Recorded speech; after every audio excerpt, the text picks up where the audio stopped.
Excellencies, distinguished delegates, the President of the Republic of Indonesia, ASEAN, China, Japan, and Republic of Korea leaders arrives at the venue. Please rise.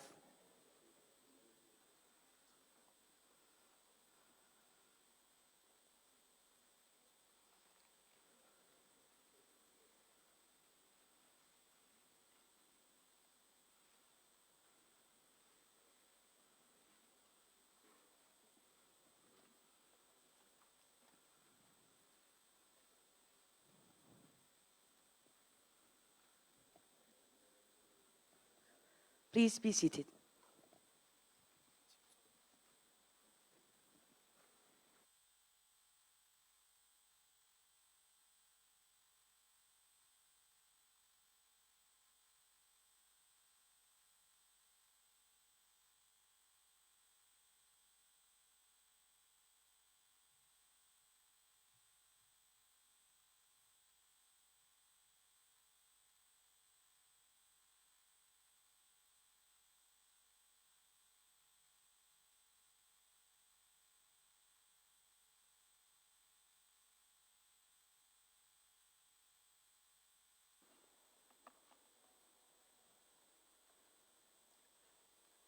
Baginda, His Majesty, Excellencies, leaders of the ASEAN Plus Three,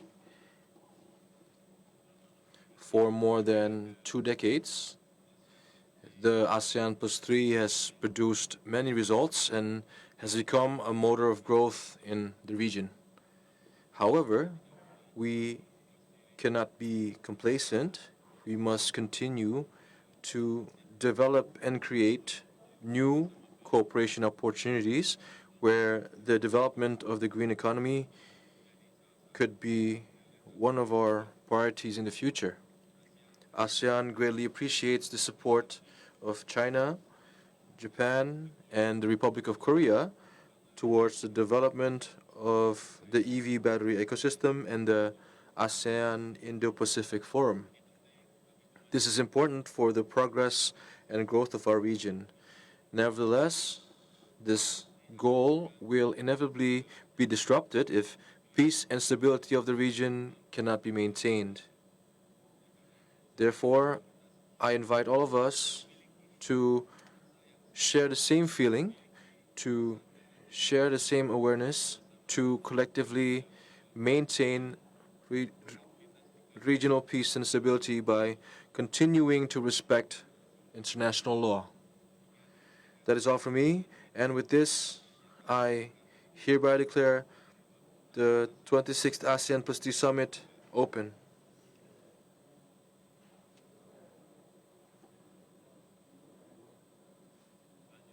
Next, I invite His Excellency Yoon Suk-yeol, the President of the Republic of Korea, as Plus Three Coordinator, to deliver his opening remarks. Your Excellency, you have the floor. Your Excellency President Joko Widodo of Indonesia, esteemed heads of state and government, it is my great pleasure to join all of you again at this year's summit, at ASEAN Plus Three Summit. First and foremost, I would like to thank President Joko Widodo for the excellent arrangements and warm hospitality. This is a special year in the journey of ASEAN Plus Three. Last year marked a successful close of the 25-year journey since the launch of APT, and this year marks the beginning of a new 5-year cooperation work plan. It, therefore, is a high time to build a new framework for future cooperation. Honorable leaders, ASEAN Plus Three is a more evolved partnership mechanism guided by the vision of an East Asian community. And at this juncture, we should inject fresh momentum to bring about a turning point in the ASEAN Plus Three if we were to realize this vision. Back in 1997, when East Asia was mired in the financial crisis, the leaders of ASEAN and the three countries, namely Korea, Japan, and China, agreed to join hands in solidarity and collective action to overcome this crisis. That's how APT came to its being. Today, the world is faced with a poly-crisis entangled by geopolitical rivalries, climate crisis, and much more. Overcoming these challenges and contributing to ASEAN's development on its path to becoming the epicentrum of growth requires a renewed sense of determination. In particular, we must facilitate cooperation among South Korea, Japan, and China, which form the foundation for the development in ASEAN. As the chair of the 9th ROK Japan-China Summit, and as the country coordinator representing the three nations within ASEAN Plus Three, the Republic of Korea is committed to playing an active role in these efforts. We plan to engage in close communication with Tokyo and Beijing to expedite the resumption of trilateral mechanisms, including the South Korea-Japan-China Summit in the near future. Just as the improvement in South Korea-Japan relations has opened new doors for cooperation among South Korea, the U.S., and Japan, bolstered cooperation between South Korea, Japan, and China can serve as a platform that opens up a new chapter in ASEAN Plus Three cooperation. If ASEAN Plus Three comes together in unity, it has the potential to contribute not only to ASEAN's development, but also to the freedom, peace, and prosperity of the Indo-Pacific region and the wider world. I hope that today's gathering can take us one step closer to realizing that vision. Thank you. Selanjutnya, Next, I invite His Excellency Fumio Kishida, the Prime Minister of Japan, to deliver his opening remarks. Excellency, you have the floor.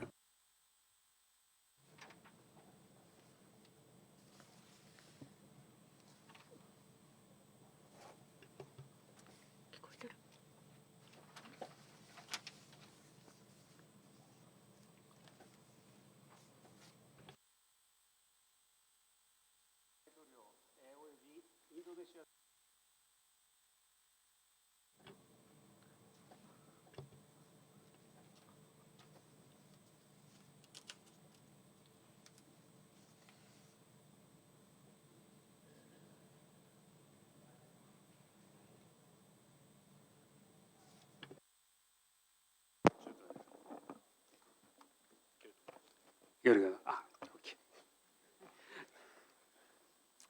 Sorry.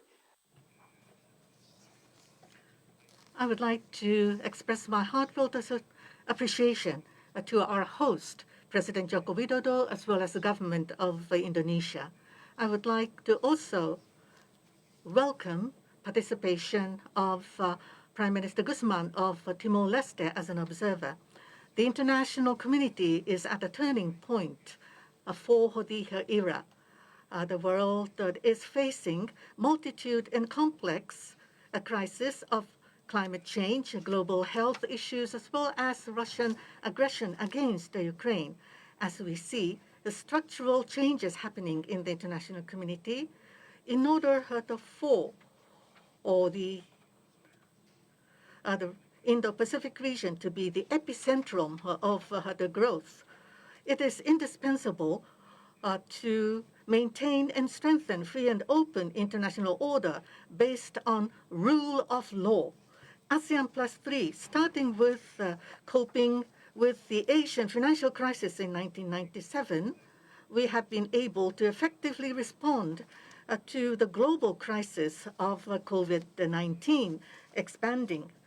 Japan is committed to the initiatives under the ASEAN Plus Three. We have been actively promoting concrete cooperation in various areas, including finance, food security, as well as health. Firstly, in promoting a regional financial cooperation, Japan has been leading the discussions, including on the swift creation of the Rapid Financing Facility to further strengthen the Chiang Mai Initiative multilateralization. And secondly, in order to secure food security, Japan has been conducting assistance through the APTAR, or ASEAN Plus Three Emergency Rice Reserve. And thirdly, in order to support recovery from COVID, Japan has been providing $3.3 billion of emergency financial support loans.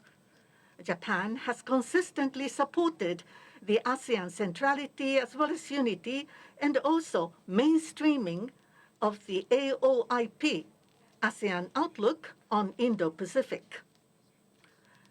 Under the ASEAN Plus Three framework, we will further deepen our cooperation with the various countries to push forward the ASEAN initiatives.